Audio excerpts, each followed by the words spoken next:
جی بسم اللہ الرحمن الرحیم۔ آج ہمارے مہمان ہیں سید ندیم عالم شاہ صاحب، جو جاپان کے اعزازی کونسل جنرل ہیں بلوچستان میں۔ جاپان گورنمنٹ نے آپ کو جاپان کا اعزازی کونسل جنرل کب بنایا اور کیا بنیادی مقاصد کیا تھے آپ کے؟ جی قیصر چوہان صاحب، یقیناً جو آپ کا پہلا یہ کوشچن ہے یہ بہت اہم ہے۔ یہ بہت اہم ہے، اس کی وجہ یہ ہے کہ اس کوشچن کے پوچھنے کے بعد سب کو پتہ چلے گا کہ اس کا ممکن کیسے ہوتا ہے کونسل جنرل بنا، آنری کونسل جنرل بنا۔ دراصل میں جاپنیز لوگوں کے ساتھ ویسے ہی کام کر رہا تھا بغیر کسی پوزیشن کے۔ یہ پوزیشن تو بعد میں بنی ہے، لیکن ہماری جو ساری ورکنگ تھی وہ ہو رہی تھی۔ ورکنگ سے مراد یہ کہ میں جاپانیوں کے لیے بہت سنسیئر تھا، اور میں نے ان کی عادت بھی دیکھی کہ وہ بہت ہمارے ملک سے بہت پرخلوص جذبات رکھتے تھے۔ جب میں نے ان میں بہت اچھائیاں دیکھیں تو میرا ان کی طرف رجحان تو ہوا، لیکن میری کوئی خواہش نہیں تھی کہ کیونکہ کوئی یہ پوزیشن اس وقت ایگزسٹ نہیں کرتی تھی۔ مجھ سے پہلے پاکستان میں جاپان کا کوئی بھی آنری کونسل جنرل نہیں ہوتا تھا۔ مجھے یہ فخر حاصل ہے کہ مجھے سلیکٹ کیا گیا پاکستان سے پہلا آنری کونسل جنرل جاپان کا پاکستان 2000۔ جب انہوں نے سلیکٹ کر لیا تو میں گورنر بلوچستان کے پاس گیا کہ بھائی امیر مینگل صاحب تھے اس وقت گورنر، ان کو بتایا کہ کل وہ آ رہے ہیں، مجھے انٹروڈیوس کرائیں گے۔ کہنے لگے یقیناً جاپانی جو فیصلے کرتے ہیں اپنے میرٹ کی بنیاد پہ کرتے ہیں، تو آپ کا جو پوزیشن ہے وہ آپ کو، ہمیں فخر ہے کہ بلوچستان سے ایک اچھا انسان کو انہوں نے سلیکٹ کیا۔ شاید ساری پورے پاکستان کو پتا ہے کہ جاپان سے متعلقہ تجارت جو ہے وہ بلوچستان کے لوگ جاپان سے کرتے ہیں۔ اس کی ایک وجہ تو ان کی پوزیشن ہے کہ جیسے چمن ہے، چمن جو ہے وہ ایک سرحدی شہر ہے جو کہ افغانستان اور دوسری دنیا سے ٹریڈ کرتا ہے، اور وہاں کے جو باشندے ہیں وہ اس ٹریڈ میں پرانے وقتوں سے کام کر رہے ہیں۔ جاپان سے بھی ان کی ویسے ہی تعلق تھا، جاپان کی اشیاء کو امپورٹ کرتے تھے، نہ صرف پاکستان بلکہ افغانستان اور ایران کے لیے بھی کرتے تھے، اور اس طرح سے یہ روابط جو ہے نا قریب لانے میں اس نے مدد کی، اور میرے مقاصد بھی یہی رکھے گئے کہ میں ان تعلقات کو زیادہ قریب لانے میں مددگار ثابت ہو سکوں اور اس سے متعلقہ لوگوں کو مدد فراہم کروں، میں ایک پل کا کام کروں دونوں ملکوں کے تعلقات کا۔ یہ اصل بات یہ تھی۔ جاپان ایک بہت ترقی یافتہ ملک ہے، یہ تو سب کو پتہ ہی ہے بات اس کا نا، تو اس حساب سے ان کے یہاں کمپنیوں کا جو سائز ہے وہ بھی چھوٹا بڑا ہوتا ہے، تو وہاں کی کمپنیوں کا سائز بہت بڑے سائز ہیں جن کے پوری دنیا میں ایکسس ہے، ان کے آفیسز موجود ہیں پوری دنیا میں۔ اصل میں جاپان سے جب تک لوگوں کے ساتھ تعلقات نہیں ہوتے تو وہاں سے کاروبار نہیں ہو سکتا، تو جاپان نے نا اس بات پہ توجہ دی کہ ہم اپنا نمائندہ جو ہمارا ان کا بیٹھتا ہے نا، ایک تو کراچی میں ہوتا ہے اور ایک ایمبیسی میں ہوتا ہے اسلام آباد، لیکن بلوچستان ایک دور دراز صوبہ تھا جہاں پہ لوگوں کا جانا نا مشکل ہوتا تھا، کراچی جائیں یا معلومات کے لیے، تو وہ کام میں نے پھر ادا کرنا شروع کر دیا ہے۔ لیکن چھوٹی کمپنیاں، کیونکہ وہاں بھی ان کی پاپولیشن کا مسئلہ ہے، ان کے پاس مین پاور کی کمی ہے، تو وہ اپنے بندے خود نہیں بھیج سکتے، اس لیے وہ اس میں رہتے ہوئے ہی چھوٹے پیمانے پہ لوگوں سے، میرا بھی یہ اس میں خاصا گہرا تعلق ہوگا میری موجودگی کا کہ یہاں کے لوگ اور وہاں کے لوگ دونوں برابر کا فائدہ اٹھائیں۔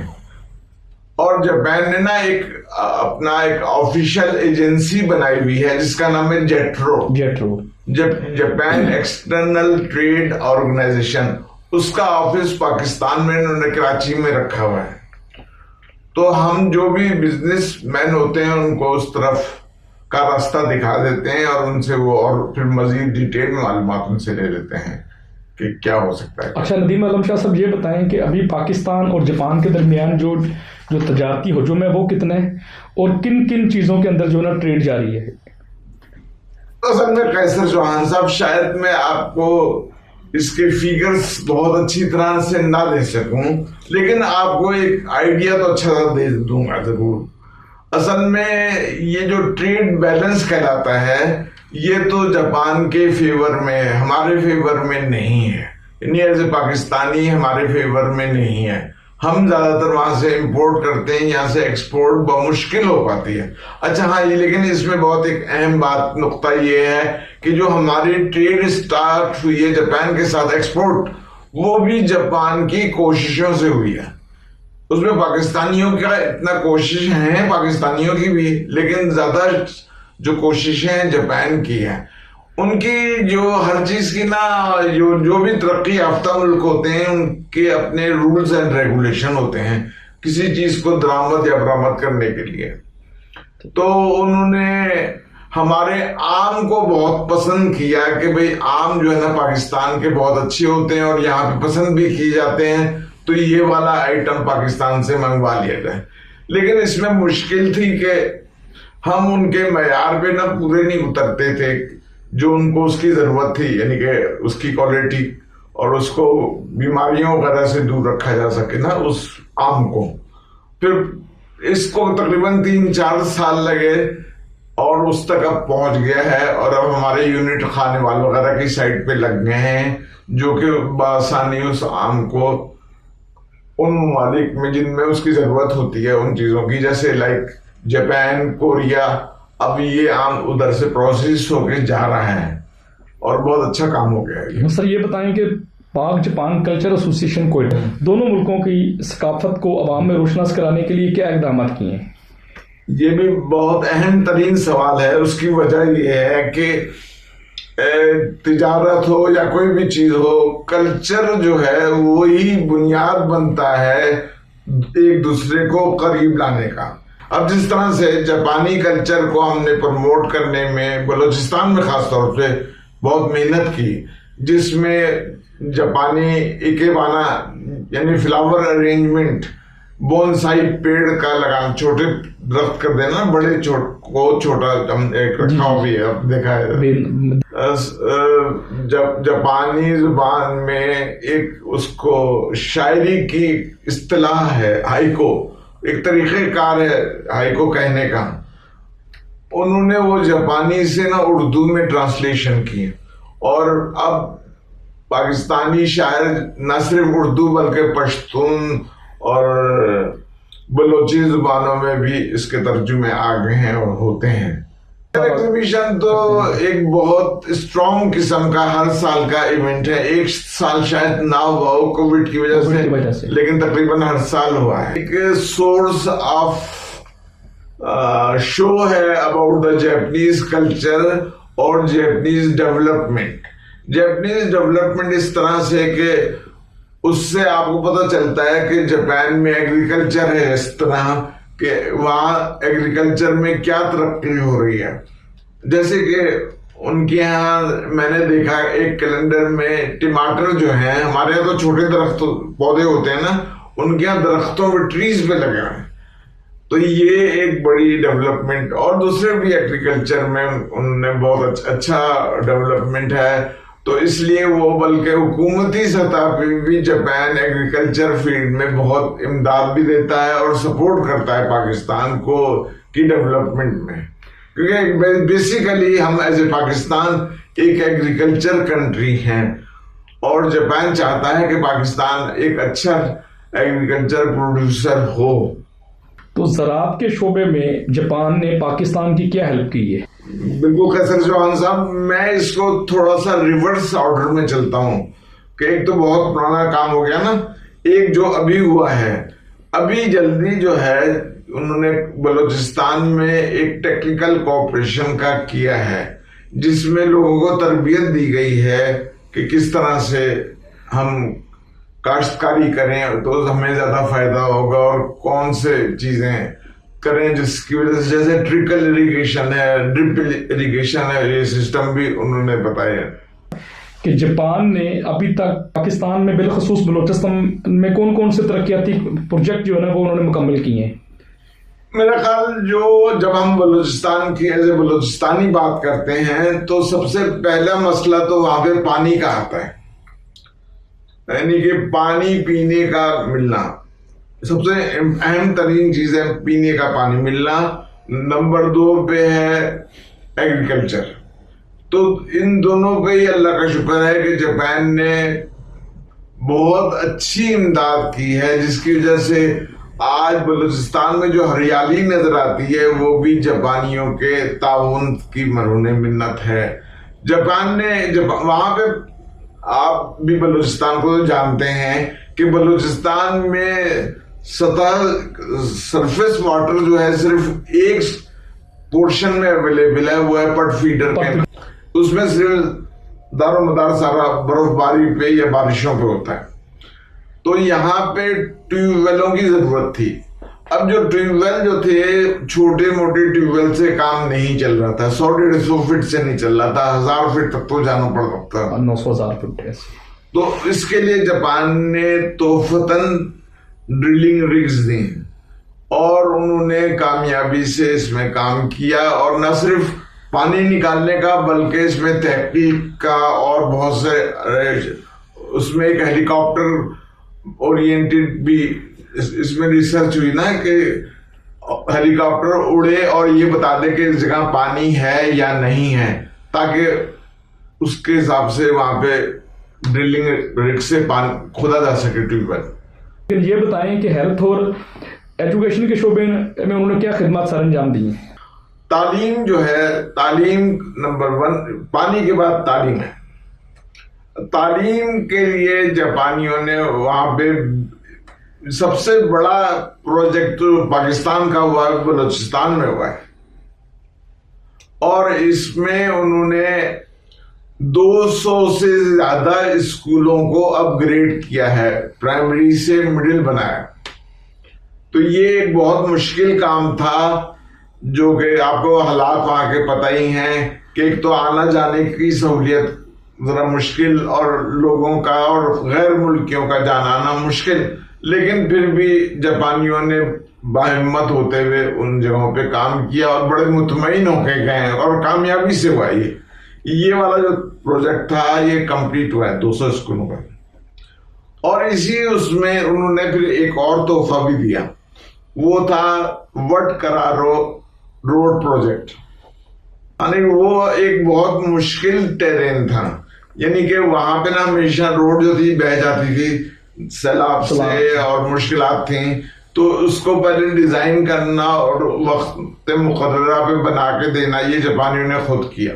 یہ جو اسٹیل کے برج ہیں ان دونوں یعنی ساری پروجیکٹس میں ایک ہوتا ہے کسی بھی چیز میں پیسے کی ضرورت ہوتی ہے.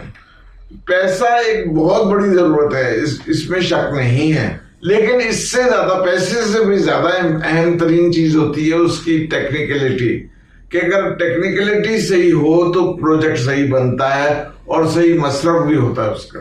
اس کو تو میریکل میں کہتا ہوں, یہ بریجز نہیں ہے بلکہ یہ ایک میریکل ہے. اور یہ بھی بہت ایک مشکل ترین کام تھا.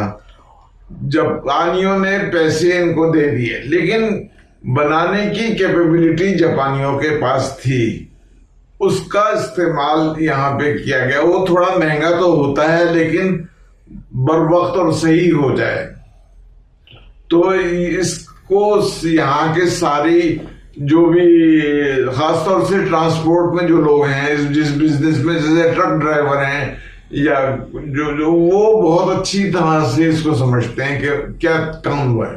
اچھا تو شاہ صاحب یہ بتائیں کہ ہیلتھ کے شعبے میں بلوچستان میں جو کام کیا اس کے بارے میں. ہیلتھ کے شعبے میں خاص طور سے کیونکہ میں خود بھی ہیلتھ کا آدمی ہوں اور ایکسپرٹیز میری اپنی جو ہیں, تو اس میں جاپانیوں نے نا میرے سامنے 2 بڑے اچھے پروجیکٹ کیے. ایک تو کیا انہوں نے بولان میڈیکل کالج کا. بولان میڈیکل کالج کو جو اکوپڈ کیا تو وہ اس ٹیم میں دیکھ رہا تھا کہ کیا ہو کیا رہا ہے. جاپانیوں نے سب سے ماڈرن اور سب سے ہائی ٹیک اکوپمنٹ دیا ان کو. اس وقت یہ ہو رہا تھا کہ بھئی یہ اکوپمنٹ پورے ایشیا میں اس جیسا ہے نہیں جو کہ اب کوئٹہ میں موجود ہے. تو یہ ایک بہت بڑی اچیومنٹ تھی بولان میڈیکل کالج کی. اس چیز میں تھوڑا سا پاکستانی سائٹ کو ہمت کرنی چاہیے اور محنت کرنی چاہیے. شاہ صاحب 2019 میں پاکستان اور جاپان کے مابین ایک معاہدہ ہوا تھا جس کے تحت کچھ لوگوں کو کوئی لاکھوں لوگوں کو انہوں نے ویزے دینے تھے, انہوں نے لے کے جانا تھا وہاں پہ. تو اس پہ کووڈ-19 کی وجہ سے کام رک گیا تھا.